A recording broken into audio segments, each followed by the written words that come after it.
ഹരേ കൃഷ്ണ. ജയ് ശ്രീ രാധേശ്യാം. ജയ് ജഗന്നാഥ്.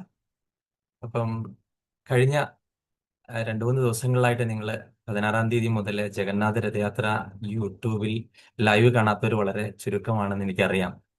അപ്പൊ എല്ലാവരും അത് കണ്ട് ആനന്ദിച്ചിരിക്കുകയാണെന്ന് അറിയാം. അപ്പം ഞാൻ വളരെ കുറച്ച് കാര്യങ്ങൾ നിങ്ങളോട് ജഗന്നാഥൻ അവിടെ എത്തിയതിനെ പറ്റി, എങ്ങനെയാണ് ജഗന്നാഥപുരിയിൽ എത്തിയതെന്ന് ഉള്ളതിനെ പറ്റി കുറച്ച് കാര്യങ്ങൾ പറയാൻ ആഗ്രഹിക്കുന്നു. അപ്പോൾ നമുക്കറിയാം, ആ ഒരു സ്ഥലം നീലാചല ഡാം എന്നാണ് പറയുന്നത്. നീലാചലം. അപ്പൊ അവിടെ ആ, ഈ ഇന്ദ്രദ്യുമ്ന മഹാരാജാവാണ് ഭരിച്ചിരുന്നത്. അദ്ദേഹത്തിന്റെ മന്ത്രിയുടെ പേര്, വളരെ ഭക്തനായിട്ടുള്ള സേവകനായിട്ടുള്ള മന്ത്രി യുടെ പേര് വിദ്യാപതി എന്നാണ്. അദ്ദേഹത്തിന്റെ ഭാര്യയുടെ പേര് ആ, ഈ പറയുന്ന ഇന്ദ്രദ്യുമ്ന മഹാരാജാന്റെ ഭാര്യയുടെ പേര് ഗുണ്ടിജ.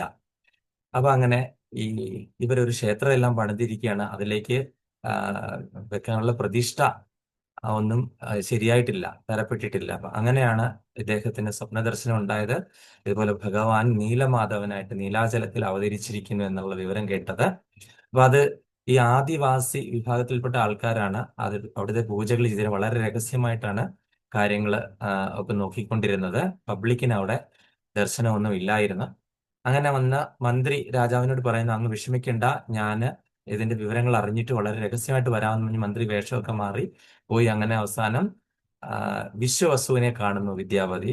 വിശ്വവസു സമ്മതിക്കില്ലായിരുന്നു. അങ്ങനെ ഒരു തരത്തിൽ അദ്ദേഹത്തിനെ സമ്മതിച്ച് എനിക്ക് നീലമാധവന്റെ ദർശനം എടുക്കണം എന്ന് പറഞ്ഞ് മന്ത്രി ആ, യാത്രയാകുന്നു. അപ്പൊ മന്ത്രി ബുദ്ധിമാനായിരുന്നത് കൊണ്ട് മന്ത്രി എന്ത് ചെയ്തു, കയ്യില് ഒരു സഞ്ചി നിറയെ കടുക് കരുതിയിരുന്നു.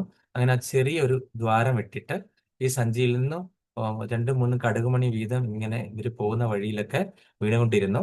അതിന്റെ ഉദ്ദേശം എന്ന് പറഞ്ഞു കഴിഞ്ഞാൽ, ഈ പോകുന്ന വഴി പിന്നീട് മനസ്സിലാക്കണം, കടുക് മുളയ്ക്കുന്ന വഴി പോയി കഴിഞ്ഞാൽ നീലമാധവനെ കണ്ടെത്താമല്ലോ. അങ്ങനെ അവരവിടെ ചെന്ന് നീലമാധവന്റെ ദർശനമൊക്കെ എടുത്തു. പോരുന്ന വഴിക്ക് ഈ പറയുന്ന പോലെ വിദ്യാപതിക്ക് ഭയങ്കര അതിശയം ഉണ്ടായി. അവിടെ ഒരു കുളം കാണുന്നു. ആ കുളത്തില് പക്ഷികൾ വെള്ളം കുടിക്കാനായിട്ട് ഇറങ്ങുന്ന പക്ഷികൾ തന്നെ ആ നീലമാധവന്റെ ആ ഒരു കൃപ കൊണ്ട് എന്താണ് അവര് നാല് ചതുർബാഹുവായിട്ടുള്ള നാരായണ രൂപത്തിൽ, അതായത് വൈകുണ്ഠവാസികളുടെ രൂപത്തിൽ മോക്ഷം കിട്ടി വൈകുണ്ഠത്തിലേക്ക് ഉയർന്നു പോകുന്നതാണ് അദ്ദേഹം കണ്ടത്. ഈ വിവരങ്ങളൊക്കെ ഇന്ദ്രദ്യുമ്ന മഹാരാജാവിന് വളരെയധികം ഒരു സന്തോഷത്തോടു കൂടി വിദ്യാപതി ഓടിച്ചെന്ന് അറിയിക്കുകയും ഇന്ദ്രദ്യുമ്ന മഹാരാജാവിന് ആ, എത്രയും പെട്ടെന്ന് എനിക്ക് നീലമാധവന്റെ അടുത്ത് എത്തണമെന്ന് പറയുകയും ചെയ്യുന്നു. അങ്ങനെ ഇവര് തിരിച്ചു വീണ്ടും ഈ കുന്നിന്റെ മുകളിലുള്ള സ്ഥലത്തേക്ക് നീലമാധവനെ ദർശിക്കാനായിട്ട് യാത്രയാകുകയാണ്. അങ്ങനെ യാത്ര ചെയ്ത് കടുക് ആ, മുളച്ച സ്ഥലത്തു കൂടെ യാത്രയായി അവിടെ ചെന്ന് നീലമാധവനെ ദർശിക്കാനായിട്ട് ആ ഗുഹാദ്വാരത്തിൽ കൂടെ നോക്കുന്ന സമയത്ത് നീലമാധവൻ അവിടെ നിന്ന് അപ്രത്യക്ഷമായി കഴിഞ്ഞിരിക്കുന്നു. അപ്പോൾ രാജാവിന് അതിയായ സങ്കടം ഉണ്ടാകുന്നു. അങ്ങനെ ഇരിക്കുന്ന സമയത്ത് ആകാശവാണി ഉണ്ടാകുന്നു, ആ, അങ്ങ് ദുഃഖിക്കേണ്ട ആവശ്യമില്ല, ഞാന് ജഗന്നാഥനായിട്ട് അവതരിക്കാൻ പോകുന്നു. അതായത് സമുദ്രതീരത്ത് അങ്ങ് പരിവാരങ്ങളുമായിട്ട് കാത്തു നിൽക്കുക, ഞാന് ദാരുബ്രഹ്മമായിട്ടാണ് അവതരിക്കുന്നത്. അപ്പോൾ 3 തടിയുടെ രൂപത്തിൽ ഞാനും എൻ്റെ സഹോദരനായ ബലദേവനും അതുപോലെ തന്നെ സഹോദരിയായ സുഭദ്രയും കൂടി ആ, 3 തടികളിൽ ആയിട്ട് അവതരിക്കുകയാണ് എന്ന് രാജാവിന് ഇൻസ്ട്രക്ഷൻ കൊടുക്കുന്നു ഭഗവാൻ.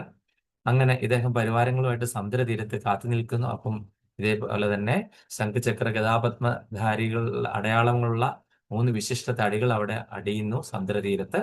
അങ്ങനെ അതിനെ ഉള്ള ശില്പി ആരാണ്, ഇത് കൊത്താനായിട്ടുള്ള ആ ഒരു ആ, വിഷമത്തിൽ നിൽക്കുക, ഇതിനാരാണ് ഇത് കൊത്തുപണിയൊക്കെ ചെയ്യുന്നത്, ഈ വിഗ്രഹം കൊത്തുന്നതെന്നൊക്കെ വിചാരിച്ചിരുന്നപ്പോൾ അവിടെ ഒരാൾ ആഗതനാകുന്നു. അത് വിശ്വകർമാവ് തന്നെയാണ്, മറ്റാരുമല്ല. അദ്ദേഹം പറഞ്ഞു, ഞാന് ഈ വിഗ്രഹങ്ങളൊക്കെ കൊത്തിത്തരാം, പക്ഷെ എനിക്കൊരു കണ്ടീഷൻ ഉണ്ട്.